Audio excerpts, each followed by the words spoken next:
En el siguiente video tutorial vamos a hablar sobre la distribución normal de una variable.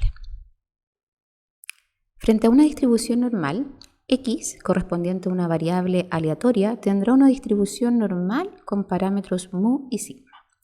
Mu corresponde a la media poblacional y se calcula con esta función en el Excel. Sigma es la desviación estándar poblacional y se calcula con esta función. ¿Para qué nos sirve? Nos sirve para calcular probabilidades conociendo los parámetros asociados a la distribución, es decir, el valor de la media poblacional y la desviación estándar poblacional. ¿Cuáles son sus características? Es que tiene una apariencia de forma de campana simétrica. Sus medidas de tendencia central, la media, la mediana y la moda son idénticas y es la distribución que mejor se ajusta a variables continuas cotidianas como la temperatura, el peso, la estatura, los sueldos, etc. ¿Cómo saber si estoy frente a datos que tienen una distribución normal? Esto lo podemos estudiar con dos medidas que son el coeficiente de asimetría y la kurtosis. El coeficiente de asimetría tiene relación con la simetría o asimetría de los datos, es decir, cómo se distribuyen los datos en torno a la media.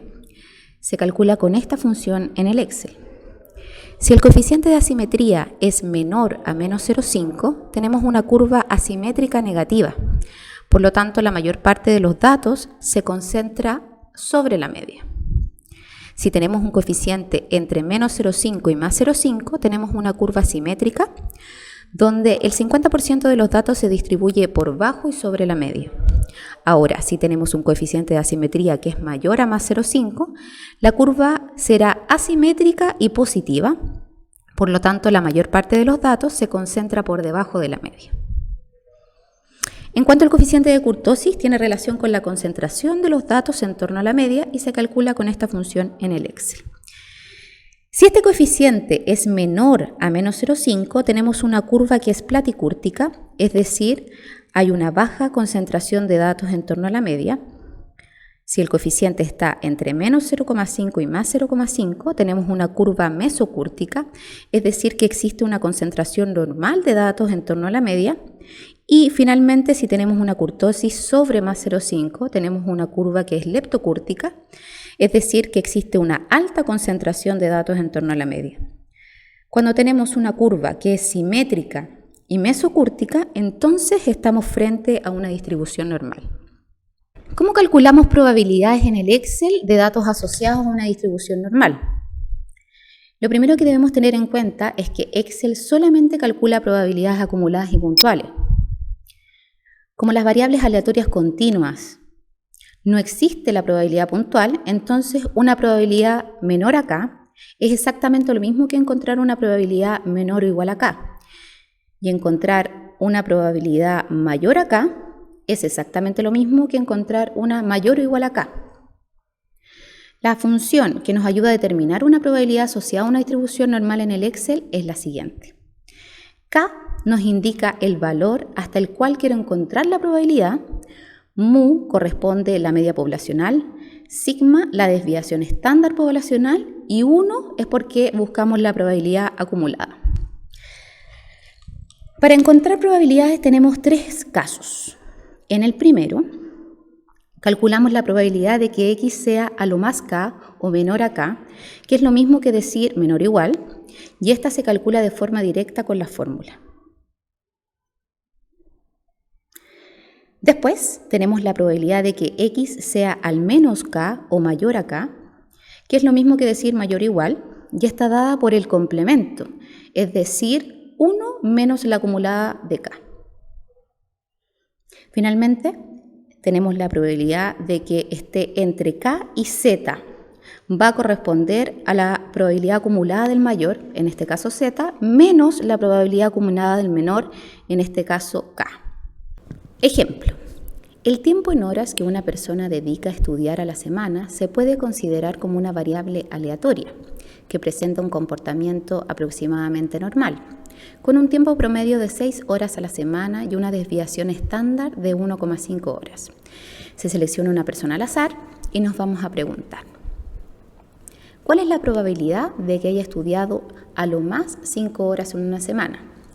Entonces vamos a calcular la probabilidad de que haya estudiado menos de 5 horas o igual a 5 horas.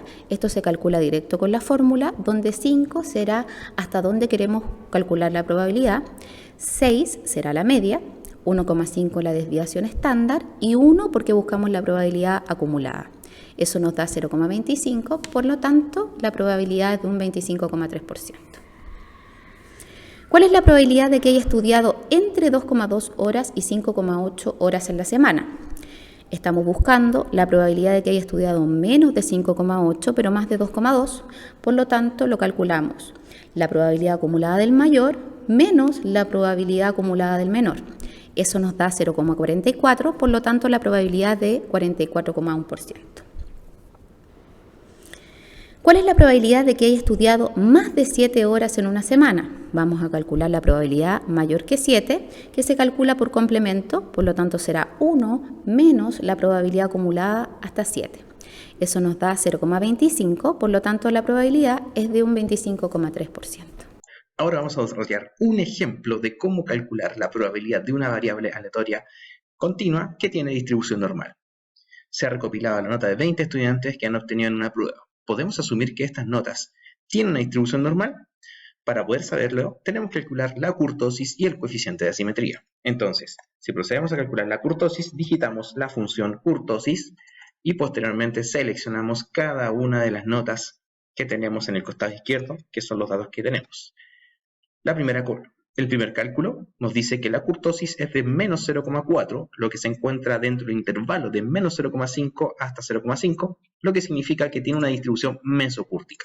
¿Sí? Ahora calcularemos el coeficiente de asimetría, digitamos igual coef y nos aparece inmediatamente abajo coeficiente punto asimetría. Seleccionamos la función y seleccionamos los datos para obtener el cálculo del coeficiente de asimetría. Como resultado tenemos el 0,3 que se encuentra en el intervalo entre menos 0,5 y 0,5, lo que significa que la distribución de los datos es simétrico. Al ser simétrico y mesocúrtico, podemos concluir que la distribución de la variable nota es normal. Y como es normal, ahora procedemos a calcular los parámetros que corresponden al promedio y a la desviación estándar poblacional. El promedio, y digitamos, ¿cierto?, todas las notas, seleccionamos todas las notas de la muestra y obtenemos el promedio. Posteriormente calculamos la desviación estándar poblacional, sería igual de T, ¿sí? Porque es la desviación estándar poblacional, y seleccionamos cada una de las calificaciones que tenemos en la muestra. La desviación estándar que tenemos es 1,1. Con estos dos valores podemos calcular las probabilidades que se nos piden a continuación. ¿Cuál es la probabilidad de que haya obtenido a lo más un 5? Pensando el cálculo de esto, nos está pidiendo la probabilidad de que x sea menor o igual a 5. Lo que sí se puede obtener con la función que pudimos ver en la presentación, distr.norm. Entonces, esta función calcula directamente la probabilidad acumulada de que los valores lleguen hasta 5. Entonces, digitamos igual distr.norm e ingresamos los datos que nos piden. En este caso, comenzamos con el valor con el cual lo estamos referenciando. En este caso es 5. Posteriormente, la media poblacional y siguiente, la desviación estándar poblacional. Como sabemos que es acumulada, porque estamos calculando la probabilidad de que sea 5 o menos que eso. Como resultado, obtenemos un 58,4%. Por lo tanto, podemos decir que la probabilidad de que haya obtenido a lo más un 5 es de un 58,4%. Ahora, ¿cuál es la probabilidad de que haya obtenido más de un 6? Pensando, me está pidiendo la probabilidad de que x sea mayor a 6. Problema. La función distr.norm no calcula cuando es mayor que 6, pero sí podemos transformar esto para usar la función. La función distr.norm calcula solamente cuando son probabilidades cuya variable aleatoria es menor o igual. Entonces, procedemos a usar la propiedad de la probabilidad del complemento, que sería 1 menos la probabilidad de que x sea lo contrario mayor a 6, es decir, menor o igual a 6. Y es esta parte la que vamos a calcular con la función distr.norm. Entonces, para el cálculo, digitamos igual 1 menos distr.norm y posteriormente ingresamos los datos. La variable x en este caso es 6. Posteriormente, La media es un 4,8, la variación estándar poblacional es 1,1 y finalmente indicamos que es acumulada porque estamos considerando desde el phase hacia atrás. Lo que obtenemos es un valor numérico de 12,5%, lo que significa que la probabilidad de que haya obtenido más de un 6 es de un 12,5%. Y por último tenemos ahora la probabilidad en que X se encuentre entre dos valores. Dice, ¿cuál es la probabilidad de que haya obtenido entre un 4,5 y un 5,5? Pensando la probabilidad de que X, ¿cierto?, se encuentre entre un 5,5, ¿cierto?, menor a 5,5 y mayor a 4,5. ¿Sí? X quiere ser mayor a 4,5, pero menor a 5,5. Eso no lo podemos empezar directamente con la función lista pregunta no. Sin embargo, podemos calcular la probabilidad de que ocurra un valor X menor o igual a 5,5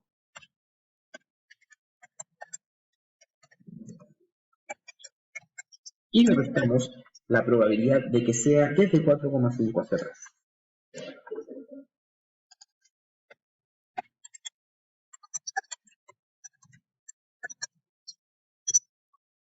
Entonces, vamos a calcular esto con la función lista de retorno, pero vamos a ingresar estas probabilidades por separado.